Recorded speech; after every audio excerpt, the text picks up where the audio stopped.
Photoshop gives you many different patterns. Some of them are more geometric or some natural looking or just some crazy sort of artistic looking type of patterns. And they're great for creating backgrounds or certain textures or different effects. So we're going to explore some different ways that you can apply patterns to your images. Well, here's an image with a shoe that's already been masked out. And so I'm going to use my pattern stamp. And it's next to the clone stamp tool, but it's called pattern stamp. Has a little extra. It's supposed to be a pattern in there. And then I'm going to look at the options more carefully. The pattern stamp is actually based on the brushes, so I could even change my size of the pattern. I can make it have a soft edge or a hard edge, and then there's different shapes that you can use and different presets that you can use. You could even use a blending mode and some opacity, etc., and then you can pick the pattern. This pattern is always, to me, kind of the creepiest one, but let's go ahead and try that out. And you can see how it's painting these sort of gray soap bubbles. Let's go ahead and undo that. But there's a lot of other patterns that are available to you. You're just seeing just a few of them. So if we click on this symbol here to get more options, we can pull from different types of patterns. And I'm going to click on artist services. Here we go. And just choose append, and it will add. And this is going to be a great way to add some textures. If you start adding those texture features to your documents. And let's do another one in here called colored paper. Append that, add those in. And again, this would be another way to do some backgrounds, but you can see how it's creating some colored. It's kind of fun as I'm painting in this mask, it's maintaining the same shape. Okay. I could also go ahead and try something like nature patterns. These will be a little more interesting because they're pulling stuff from leaves and flowers and different grass elements. And so if I start painting, it's actually repeating that nature pattern there. We also had some different types of patterns. Let's just try a new one here called patterns. Gives you some different geometric shapes.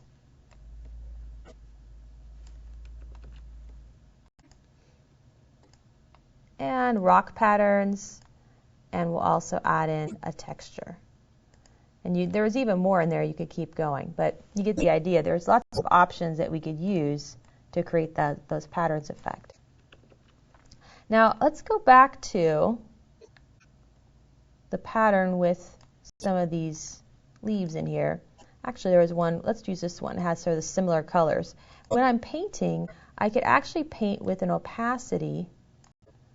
And so as I'm painting this pattern in, it's going to retain some of the pixels from the original image because it's laying on top of them. Now it is cumulative when I paint, so if I keep painting and keep painting and keep painting, that opacity starts painting on top of itself. So, but you can still see some of the shoe feature. Let's go ahead and remove that.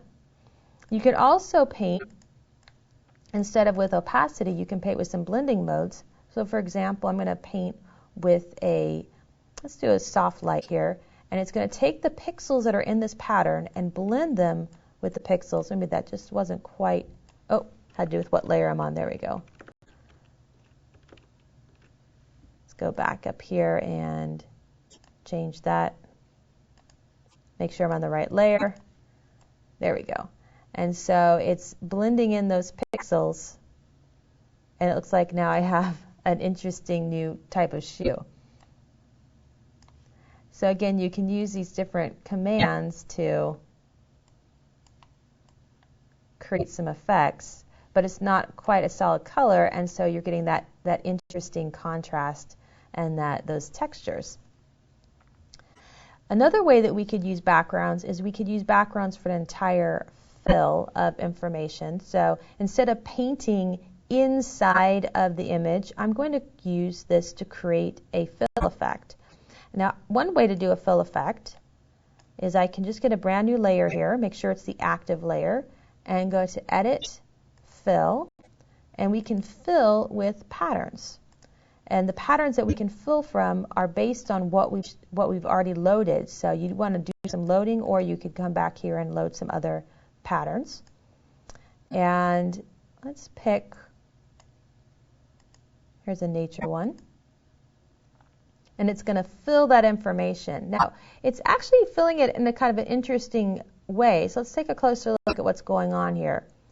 That's because we're using scripted patterns. And scripted patterns is a new feature in CS6 that allows you to change the pattern and create some more texture. So let's try this with spiral. And it's actually creating a spiral effect in here. I'm going to go ahead and select all and delete. And just deselect it. And if I go back to edit fill, let's uncheck the scripted patterns, and you can see how the pattern normally shows up, and there's a bit of an edge there, but it's still looking pretty good. Go ahead and undo that step. And we'll go ahead and fill it with a pattern again. Use a scripted pattern. This time let's choose something that's more of a black and white grayscale, and that's where you can create some really interesting textured effects. How about a cross weave? And you can start creating some interesting textured effects. In fact, I could even put this on top. So here's my full image. Put this on top and add some type of blending mode. And you can start seeing that effect because of the pattern and the cross weave. And again, has to do with some of the colors that you use, black and white or some other colors that you might be adding into that effect. Okay, instead of using a fill, you can actually use a fill layer. And when you go to your layers panel, you have some options, and the pattern layer lets you fill it with a layer, and there's some options in here that I really like. First of all, you can always choose what kind of layer you want, what kind of pattern you want rather, but you have the option of scaling it, so you can determine how you want that to be sized, whereas when you paint or when you fill, you're getting a default size for that pattern. But if you use this layer, you can control that.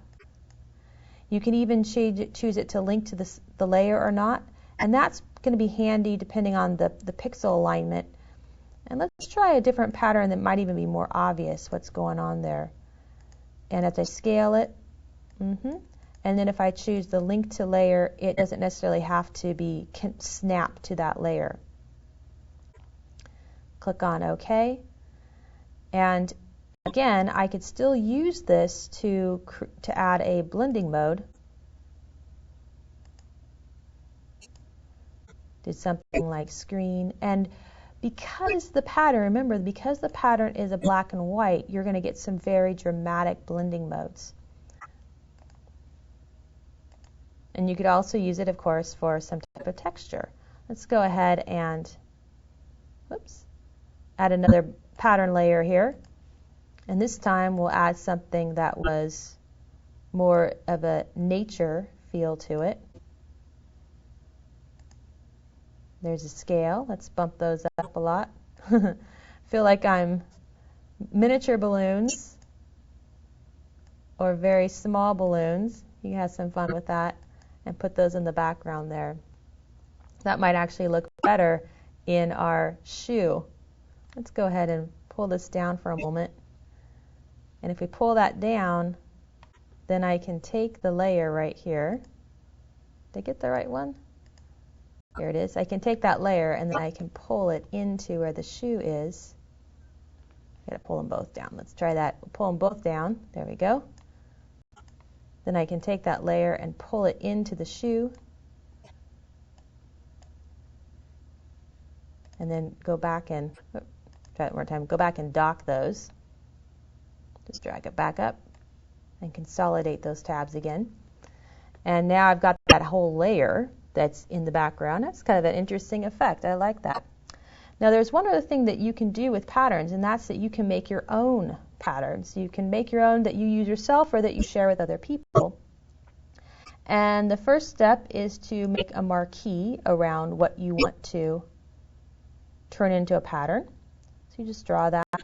And then you go to your Edit, Define Pattern. And patterns are going to retain all of that color information. They're going to retain the original size information. And when I go back to my pattern brush here, there's my marbles. Let's try something where it's not rectangular. I'm going to use an elliptical tool here. And if I go down to edit, notice it's grayed out. So patterns need to be in a rectangular selection. They can't be in a any other type of selection rather than rectangle. However, one of the things that you could do is we're going to go ahead here and mask this information. Oops, let me try that again. We're going to go ahead and mask this information. And I'm just going to make it simple by deleting those pixels. Whoops. Try that one more time. Deleting the pixels, I need to click on apply there to delete the pixels. And then when I use my rectangular pattern here, it's still rectangular even though some of the pixels are transparent, and that is still an option. So you can do that, marbles 2, and save it. Now let's go back to our balloons here, and we'll try 2 different patterns, fill patterns. So we've got one option, and it's keeping in that same resolution that we had before. Maybe that's too many. So this is the one with the transparency. Otherwise, we had the one without the transparency. I think the one with the circles looks kind of fun with our particular balloon image here. Go ahead and add that extra effect, and wow. So with patterns, you get a great way of creating some textures, some backgrounds, some stylized effects. You can paint them. You can use them to fill in entire blocks of area. Have fun with that.